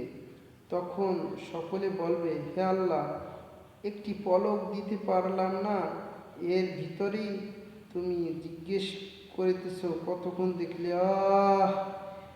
1 সেকেন্ড কি হবে? এক দেখায় 40,000 বছর চলে যাওয়ার পরেও অনুভব করিতে পারিবে না। এর কারণ হলো সুখের সময় মনে হয় যেন তাড়াতাড়ি চলে গেল। তাহলে বুঝে নিন দেখায় কত মজা হবে। আল্লাহ দুনিয়াতে বসে যদি দর্শন দান করিতেন, তাহলে তো সকলে তাহার দিকে তাকিয়েই থাকত, তাহলে তো আর পরীক্ষা হতো না। আর 2 নম্বর, আর সম্পর্কের কারণে মহব্বত করে। মা আমাকে গর্ভে ধারণ করেছে, এই জন্যই মহব্বতের কারণে সে আমাকে বাঁচাতে জীবন দিয়ে দিতেও প্রস্তুত। আর যিনি গর্ভে আমাকে সৃষ্টি করে পাঠিয়েছেন, তাহার আমার প্রতি কত মহব্বত তাহা বুঝে নিন। আল্লাহ 3 অবদানের দিক থেকে আল্লাহ পাক রব্বুল আলামিন অতুলনীয় ও তিনি সকলের ঊর্ধ্বে। তাহার অবদান দেখুন। আমাকে যদি কেউ প্রস্তাব দেয় যে তোমাকে সারা দুনিয়ার বাদশা বানিয়ে দিব, এর বিনিময়ে তুমি 2টি মিনিট আল্লাহর দেয়া অক্সিজেন নেওয়া বন্ধ করে রাখবে, আমি সহ পৃথিবীর কোনো মানুষ কখনোই রাজি হবে না, কারণ সারা দুনিয়ার বাদশাহীর থেকে 2 মিনিটের অক্সিজেন নেওয়ার দাম অনেক বেশি। ইহার থেকেও ইমানের দাম অনেক বেশি, কারণ ইমান নিয়ে মৃত্যুবরণ করিতে পারিলে সব কিছু পুনরায় ফিরে পাওয়া যাবে জান্নাতে। আর ইমান হারা হয়ে মৃত্যুবরণ করিলে চিরদিন জাহান্নামের আগুনে জ্বলিতে হবে। আল্লাহ পৃথিবীটা তিনটা দিক থেকে আল্লাহ পাক রব্বুল আলামিন সকল সৃষ্টির ঊর্ধ্বে, সুতরাং তাহাকে তাহার সকল সৃষ্টির থেকে বেশি ভালোবাসিতে হবে। তিনি ব্যতীত ভালোবাসা পাওয়ার হকদার আর কেউ নেই। অন্যকে ভালোবাসলেও তাহাকে খুশি করার জন্য ভালোবাসিতে হবে। আর এই কথাটাই কালিমা তাইয়্যিবার ভিতরে ঘোষণা করে থাকি যে আল্লাহ ব্যতীত কোনো মাবুদ নাই, অর্থাৎ আল্লাহ ব্যতীত আমার আর কোনো প্রিয়জন নেই।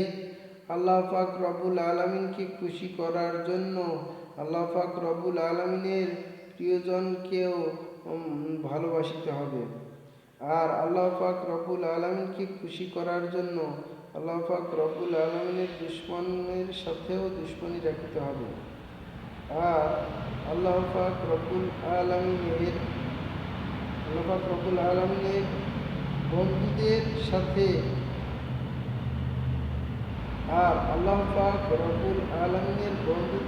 দুশমনি রাখা আর আল্লাহ পাক রব্বুল আলামিনের দুশমনের সাথে বন্ধুত্ব রাখার অর্থ হলো আল্লাহ পাক রব্বুল আলামিনের সাথে দুশমনি রাখা, যেটা সম্পূর্ণ হারাম। এমনকি নবী করিম সাল্লাল্লাহু আলাইহি ওয়াসাল্লামকে ভালোবাসিতে হবে আল্লাহ পাক রব্বুল আলামিনকে খুশি করার জন্য।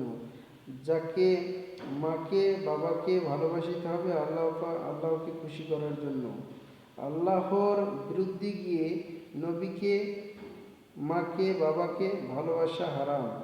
আর আল্লাহ পাক রব্বুল আলামিনকে পেয়ে যাওয়ার ভিতরেই সকল শান্তি নিহিত।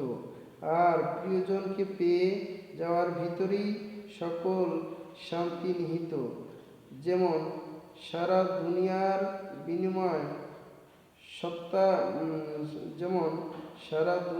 বিনিময় সন্তান মাকে পেয়ে এবং মা সন্তানকে পেয়ে শান্তি পায়। তাই ইসলাম শব্দের আর একটি অর্থ হলো শান্তি। প্রিয়জনকে পেয়ে যাওয়ার মধ্যেই শান্তি। প্রিয়জন হলো আল্লাহ। ধর্ম অর্থ ধারণ করা। কি ধারণ করা? বৈশিষ্ট্য ধারণ করা। গরম করার বৈশিষ্ট্য ধারণ করা আগুনের ধর্ম, ঠান্ডা করার বৈশিষ্ট্য ধারণ করা পানির ধর্ম। যে যত % ভালোবাসে তাকে তত % ভালোবাসা মানুষের ধর্ম। ইসলাম শব্দের পারিভাষিক অর্থ ভালোবাসা। আল্লাহ যেহেতু আমাদেরকে সকল সৃষ্টি থেকে বেশি ভালোবাসে, তাই আল্লাহকে সকল সৃষ্টি থেকে বেশি ভালোবাসাই হলো মানুষের ধর্ম। আল্লাহ অর্থাৎ ইসলামই হলো সকল মানুষের একমাত্র ধর্ম।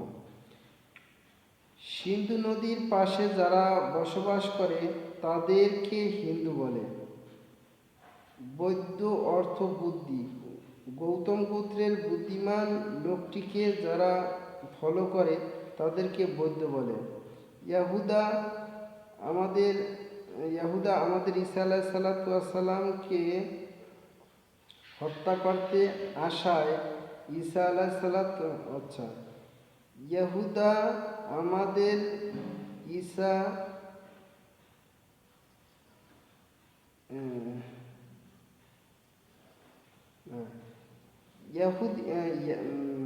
ইয়াহুদার গোত্রের লোকদের নেতা আমাদের ঈসা আলাইহিস সালামকে হত্যা করতে আসায় ঈসা আলাইহিস সালামকে আল্লাহ পাক রব্বুল আলামিন চতুর্থ আসমানে তুলে নেন এবং ইহুদিদের অপরাধের শাস্তি হিসাবে আল্লাহ পাক রব্বুল আলামিন ইয়াহুদি নেতার চেহারা ঈসা আলাইহিসসালামের মতো করে দেয়। সকলেই ইয়াহুদিকে ইয়াহুদি নেতাকে ঈসা মনে করে হত্যা করে ফেলে। অর্থাৎ তৎকালীন মুসলিমরাও মনে করেছিল ঈসা আলাইহিসসালাম তৎকালীন মুসলিমরাও মনে করেছিল ঈসা আলাইহিসসালামকেই মনে হয় ক্রুশে টানিয়ে হত্যা করা হয়েছে। সেই থেকে তাদেরকে বলা হয় ক্রুশপন্থী বা খ্রিস্টানপন্থী। আর ইউসুফ আলাইহিসসালামকে হত্যা করার জন্য কূপে নিক্ষেপকারী ইয়াহুদাকে অনুসরণ করে যারা 70 নবীকে হত্যা করেছেন, 70,000 নবীকে হত্যা করেছে, তাদেরকে বলা হয় ইয়াহুদি। আর যাহারা কুরআনুল কারীমকে না মেনে আল্লাহকে সিজদা না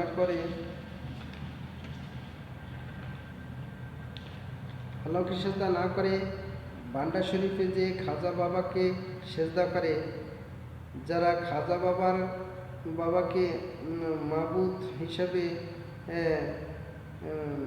নির্ধারণ করেছে তাদেরকে ভান্ডারি বলে। আর যাহার জন্য ইবাদত করা হয় তাহাকে মাবুদ বলে। আর যাহাকে মাবুদ হিসাবে নির্ধারণ করা হয়েছে তাহাকে ভালোবেসে তাহাকে খুশি করার জন্য তাহার মন মতো চলাকে ইবাদত বলে। দুনিয়ার কোনো স্বামী এমন নেই যে সে তাহার স্ত্রীকে জীবন থেকেও বেশি ভালোবেসে তাহার জীবনে যাহা কিছু প্রয়োজন সব কিছু ব্যবস্থা করে দেয়। আর স্ত্রী যদি সেই স্বামীর সাথে আরও 5 জন পুরুষকে স্বামী হিসাবে নির্ধারণ করে এবং স্বামীর মতো তাদের সাথে সহবাস করে, অথচ সেই স্বামীরা জীবনের কোনো প্রয়োজন পূরণ করিতে পারে না এবং প্রয়োজন পূরণ করার শক্তিও নাই, তাদের সাথে মেলামেশা করিলে যিনি সত্যিকার স্বামী তিনিও স্ত্রীকে কশ্চিনকালেও রাখবেন না। সেই স্ত্রীকে যেমন প্রত্যাখ্যান করেন, ঠিক তদ্রূপভাবে আল্লাহ পাক রব্বুল আলামিনও আখিরাতে এই বান্দাকে কোনো নিয়ামতই দিবেন না এবং সে চিরদিনের জন্য জাহান্নামের আগুনে জ্বলিবে। আর ভান্ডারিয়া মূর্তি পূজকদের মতো আল্লাহর কাছে না চেয়ে খাজা বাবার কাছে ছেলে চায়। আর ভান্ডারিয়া ফকির খাজা বাবার কাছে আবেদন করে, বলে, হে খাজা বাবা, তুমি আমাকে বড়লোক বানিয়ে দাও, ধনী বানিয়ে দাও। নাউজুবিল্লাহ মিন যালিকা। যারা এইগুলি করে তাদেরকে ভান্ডারি বলে। সঠিক স্বামী বা প্রকৃত স্বামী যেমন চায় না যে তাহার স্বামী আপন স্বামীর সাথে একসাথে একাধিক স্বামী গ্রহণ করুক, সেটা যেমন সঠিক স্বামী বরদাস্ত করবেন না, ঠিক তদ্রূপভাবে যিনি আমাদের প্রকৃত স্রষ্টা তিনিও এটা বরদাস্ত করেন না। বান্দারা আল্লাহর সাথে আরও কাউকে সেজদা করুক, আরও কাউকে মাবুদ হিসাবে বা আরও কাউকে খোদা হিসাবে গ্রহণ করুক, এটা আল্লাহ পাক রব্বুল আলামিন কশ্চিনকালেও বরদাস্ত করবেন না। আর যাহারা আল্লাহকে জালিম বলে, নবীগণকে গুনাহগার বলে, সাহাবায়ে কেরামগণকে হক লোক বিশ্বাস করে না, পর্দাকে বিশ্বাস করে না, এক মুষ্টি দাড়ি রাখাকে বিশ্বাস করে না, বেগানা মহিলাদের সাথে কোলাকুলি করা গুনাহের কাজ তাহা বিশ্বাস করে না, এবং গণতন্ত্র হারাম তাহা বিশ্বাস করে না, পীর ধরা জায়েজ, পীরের পরামর্শ চলা জায়েজ তাহা বিশ্বাস করে না, পাগড়ি পরা নবীর আদর্শ তাহা বিশ্বাস করে না, তাহাদেরকে বলা হয় জামাত শিবির বা জামাতে মদুদি বা শিবিরে মদুদি বা মদুদির জামাত। হিন্দু, বৌদ্ধ, খ্রিস্টান, ইহুদি, নাসারা, ভান্ডারী, আড্রসি, চন্দ্রপুরী, দেওয়ানবাগী, রাজারবাগী, সুরেশ্বরী, জামাত শিবির, লামাজাবি, আহলে হদস। আর আহলে হদস অর্থ হল নাপাকের অনুসারী। তাহারা মূলত আহলে হাদিস নয়। যেমন সহিহ হাদিসের ভিতরে বিদ্যমান আছে, নবী করিম সাল্লাল্লাহু আলাইহি ওয়াসাল্লাম আল্লাহর নির্দেশে একত্রে 11 জন বিবি রেখেছেন। নবী করিম সাল্লাল্লাহু আলাইহি ওয়াসাল্লাম যেহেতু পর্দা করিতেন, তাই মহিলাদের দ্বীনি গোপন মাসালা তাদেরকে বলিতে পারিতেন না লজ্জার কারণে। তাদের কাছে দ্বীনি এলেম পৌঁছিয়ে জাহান্নাম থেকে বাঁচানোর জন্য আল্লাহ পাক রব্বুল আলামিন নবী করিম সাল্লাল্লাহু আলাইহি ওয়াসাল্লামকে 11 জন বিবি বিবাহ করিতে বলেন, সারা দুনিয়ার মা বোনদের কাছে দ্বীনি এলেম পৌঁছানোর জন্য। 5-7 জন মা বোন যেহেতু 5-7 জন মা বোন যথেষ্ট নয়, তাই রাসূল করিম সাল্লাল্লাহু আলাইহি ওয়াসাল্লাম 11 জন বিবি গ্রহণ করেন। কোনো আহলে হাদিসের লোক পারলে এই সহিহ হাদিসের উপর আমল করুক। যেদিন আমল করবে সেদিনকার পরের দিন মানুষের লাথি দিয়ে ডাল ছুটিয়ে ফেলবে। মানুষ লাথি দিয়ে ডাল ছুটিয়ে ফেলবে। আসলে 11টা বিবি করছে জামাত শিবিরা, তোরা বলে আহলে হাদিসটা, তোরা বলে হাদিস অনুসারে তোরা তাহলে 11টা বিয়ে কর, লোকজনের ডাইলেমাই দিবে। আর সকল সাহাবায়ে কেরামগণ কোরআন হাদিস রিসার্চ করে, সকল মাযহাবের ইমামগণ কোরআন হাদিস রিসার্চ করে এই সিদ্ধান্ত দিলেন যে 4 জনার অধিক স্ত্রী একসাথে রাখা নিষেধ।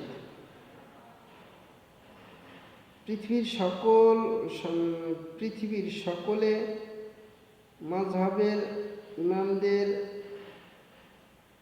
ব্যাখ্যা গ্রহণ করিয়াছে। রাসূল করিম সাল্লাল্লাহু আলাইহি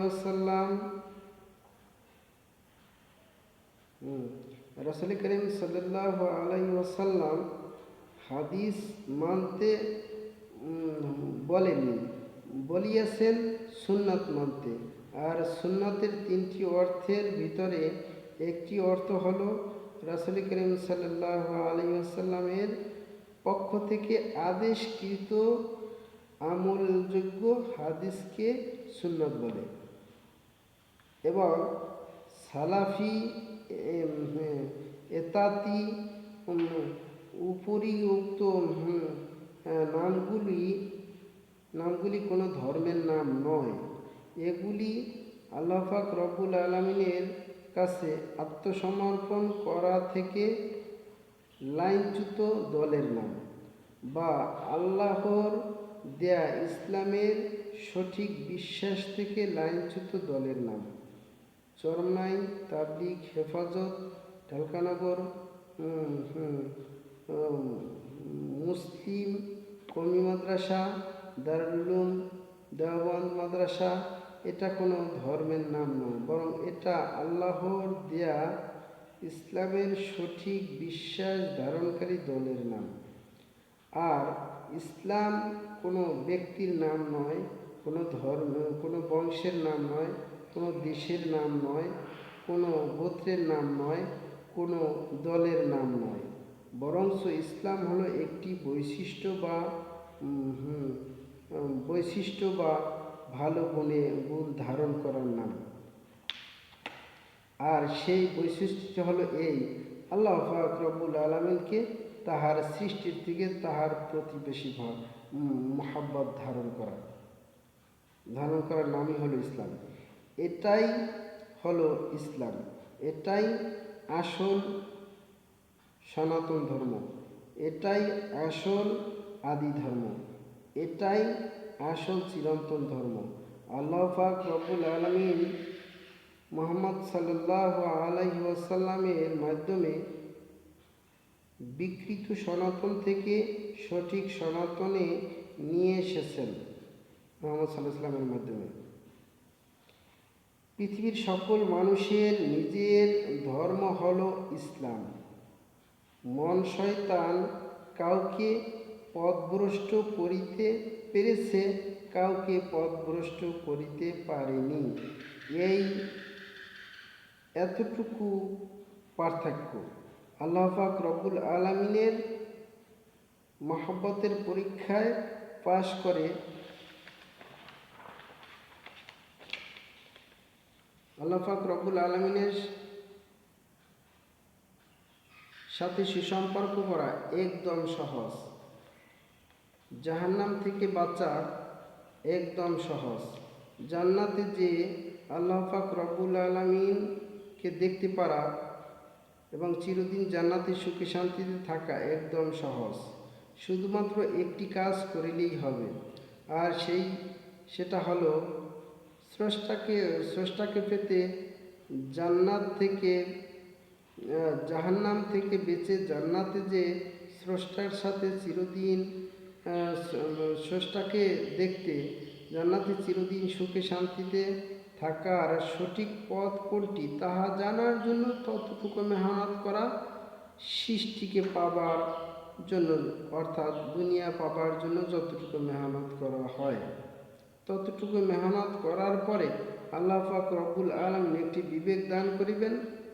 সেই বিবেকের অপব্যবহার না করিলেই আল্লাহ পাক রব্বুল আলামিন এর সাথে জান্নাতে সাক্ষাৎ হবে ইনশাআল্লাহ, এবং জান্নাতে চিরদিন সুখে শান্তিতে থাকা যাবে। তাই তো শিশু এবং পাগল তাহারা বিবেকের অপব্যবহার না করার কারণে মরার পরে সোজা জান্নাতে চলে যাবে। দুনিয়াকে পাবার জন্য যতটুকু মেহনত করি, স্রষ্টাকে পাবার জন্য স্রষ্টাকে পাবার জন্য সঠিক পথ কোনটি তাহা জানার জন্য অতটুকু মেহনত করার পরে আল্লাহ পাক রব্বুল আলামিন একটি বিবেক দান করিবেন। সেই বিবেকের অপব্যবহার না করিলেই জান্নাতে যাওয়া যাবে। তাতে হিন্দু, বৌদ্ধ, খ্রিস্টান, ইহুদি, নাসরা, মুসলিম যে কোনো ঘরে জন্মগ্রহণ করলে কোনো সমস্যা নেই।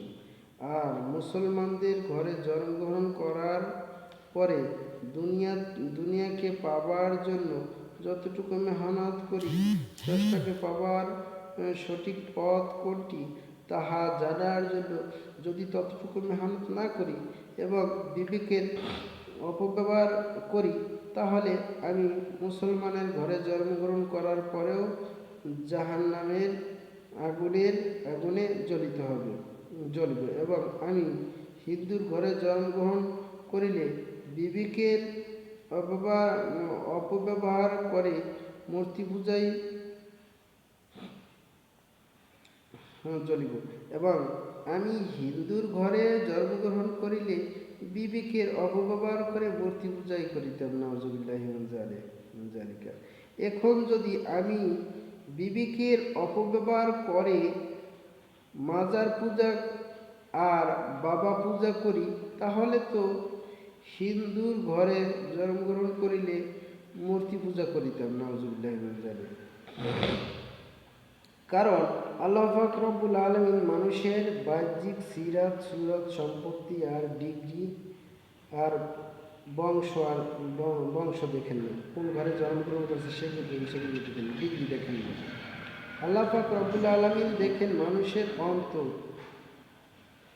যে তাহার অন্তরে কত পার্সেন্ট আল্লাহর প্রতি ভালোবাসা আছে। দুনিয়ার থেকে আল্লাহকে বেশি ভালোবাসলো নাকি কম ভালোবাসলো, আল্লাহকে পাওয়ার সঠিক পথ কোনটি তাহা জানার জন্য দুনিয়া পাওয়ার জন্য যে পরিমাণ মেহনত করে তাহার চেয়ে বেশি মেহনত করলো নাকি কম মেহনত করলো। এরপরে বিবেকের সঠিক ব্যবহার করলো নাকি বেঠিক ব্যবহার করলো। আল্লাহ পাক রব্বুল আলামিন কুরআনুল কারীমের সূরা আম্বিয়ার 22 নম্বর আয়াতে বলেন, আকাশে জমিনে আল্লাহ ছাড়া মাবুদ থাকতো যদি, উভয় ধ্বংস হয়ে যেত, তারা থাকতো না কারো গদি। তারা যাহা বলে মাবুদের কথা তাহা জঘন্য অতি, তাহা থেকে পবিত্র আল্লাহ যিনি আরশের অধিপতি। এখানে আল্লাহ পাক রব্বুল আলামিন বুঝিয়েছেন যে আল্লাহ ছাড়া ইবাদত পাওয়ার উপযুক্ত আর কেউ থাকলে তাহলে উভয়ই দ্বন্দ্ব বেজে ধ্বংস হয়ে যেত। বলতো, এরা আমার ইবাদত করে নাই, সুতরাং আজকের সূর্যকে উঠাবো না। অপরজনে বলিত, এরা আমার ইবাদত করেছে, সুতরাং সূর্য উঠাবো। অপরজনে বলতো, না, তোমার কথা চলিবে না, আমার কথাই চলিবে। এই বলে সংঘর্ষ বাজিয়ে চন্দ্র সূর্য সব ধ্বংস করে ফেলত এবং নিজেরাও ধ্বংস হয়ে যেত, যেভাবে দুনিয়াতে রাজা বাদশারা ধ্বংস হয়ে থাকে। সকল মানুষ কুরআনুল কারীমের এই আয়াত শোনার পরে বিবেকের অপব্যবহার না করলেই দুনিয়ার কোনো মানুষ আল্লাহর সাথে শরীক করল না। সকল মানুষ কুরআনুল কারীমের এই আয়াত শোনার পরে বিবেকের অপব্যবহার না করলেই দুনিয়ার কোনো মানুষ আল্লাহর সাথে শরীক না করলেই শরীক করলো না, আল্লাহকে বাদ দিয়ে অন্য কারো পূজা করলো না, অর্থাৎ ইবাদত কি বলছে, আমার কথা চলে গেছে। আচ্ছা,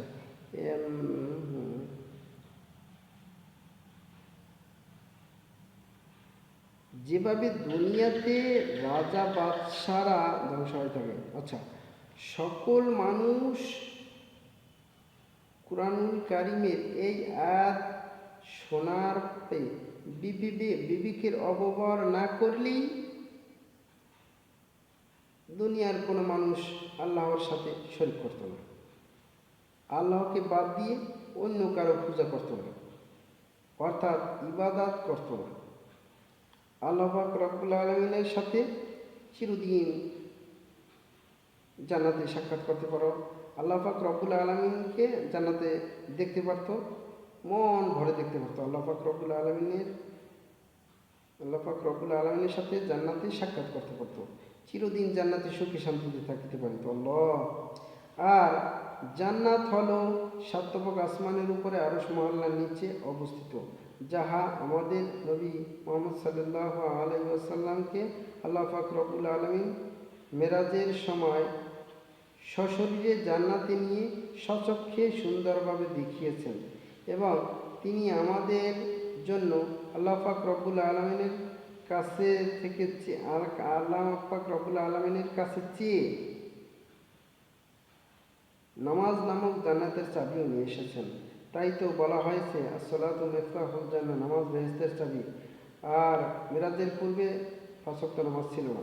আর আমার আম্মাজান হাওয়া আলাইহিস সালাতু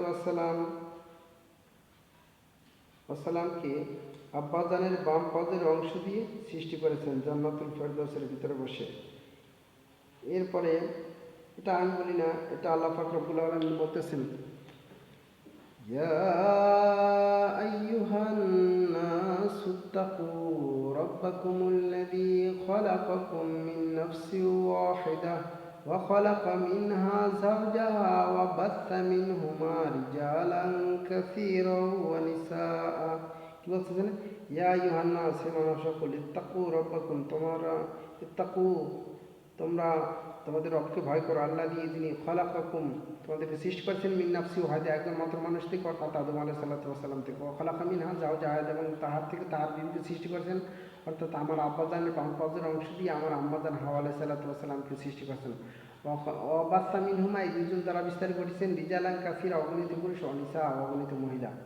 সুতরাং বোঝা গেল, হিন্দু, বুদ্ধি, খ্রিস্টান, ইহুদি, নাসারা যত মানুষের আমরা সবাই একই ফ্যামিলির লোক, একই সংসারের লোক, কিন্তু সংসারটা অনেক বড় হয়ে গেছে, দীর্ঘ সময় হয়েছে, যার কারণে ভিন্ন ভিন্ন স্থানে অবস্থান করতেছি। সুতরাং তাদের কাছে আমার হক আছে, আমার কাছে তাদের হক আছে। কী হক? সবচেয়ে বড় হক হয়েছে তাকে বিপদ থেকে বাঁচানো। আমার হক হয়েছে আমাকে সে বিপদ থেকে বাঁচাইবে, সেটা হয়েছে। আর সবচেয়ে বড় বিপদ হচ্ছে জাহান্নামের আগুন। জাহান্নামের আগুন থেকে যদি সে আমারে বাঁচাইতে পারে, এর চেয়ে বড় ফুকার দুনিয়াতেও নাই, আখেরাতেও নাই। আর আমিও যদি তাকে এই মহাবিপদ থেকে বাঁচাইতে পারি, এর চেয়ে বড় ফুকার দুনিয়াতে নেই, আখেরাতে নেই। যাই হোক, আর আমার আম্মাজান হাওয়া আলাইহিস সালাতু ওয়াসসালামকে আব্বাজানের বাম পাদের অংশ দিয়ে সৃষ্টি করেছেন জান্নাতুল ফেরদাউসের ভিতরে বসে। এরপরে আমার আব্বাজানকে পরীক্ষা নেওয়ার জন্য নামিয়ে দিয়েছেন শ্রীলঙ্কা, আর আমার আব্বাজানকে পরীক্ষা নেওয়ার জন্য নামিয়ে দিয়েছেন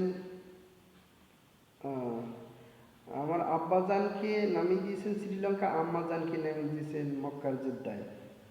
দুইজনকে 300 বছর পরে পরিচয় করিয়ে দিয়েছেন আরাফার ময়দানে, অর্থাৎ যাহার অর্থ হলো পরিচয় পাওয়ার ময়দান,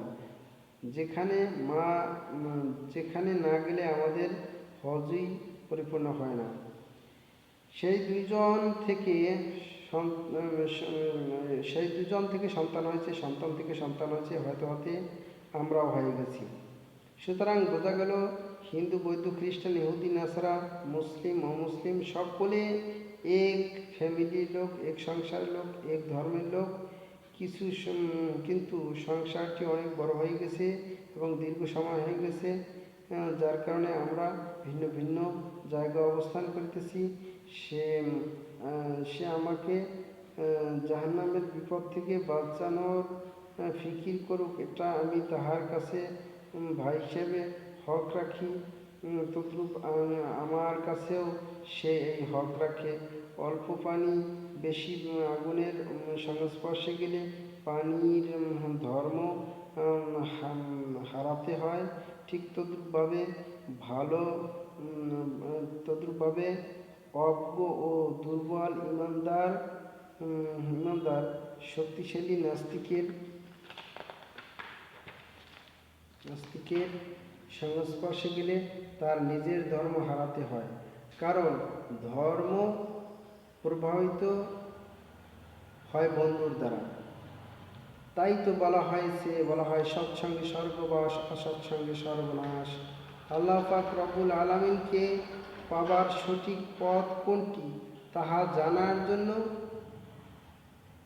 অতটুকু মেহনত করা, দুনিয়াকে পাবার জন্য যতটুকু মেহনত করি, এতটুকু মেহনত করার পরে আল্লাহ পাক রব্বুল আলামিন একটি বিবেক দান করিবেন। বিবেকের অপব্যবহার না করিলেই আল্লাহ পাক রব্বুল আলামিন আমাদেরকে জান্নাত দিবেন ইনশাআল্লাহ তাআলা।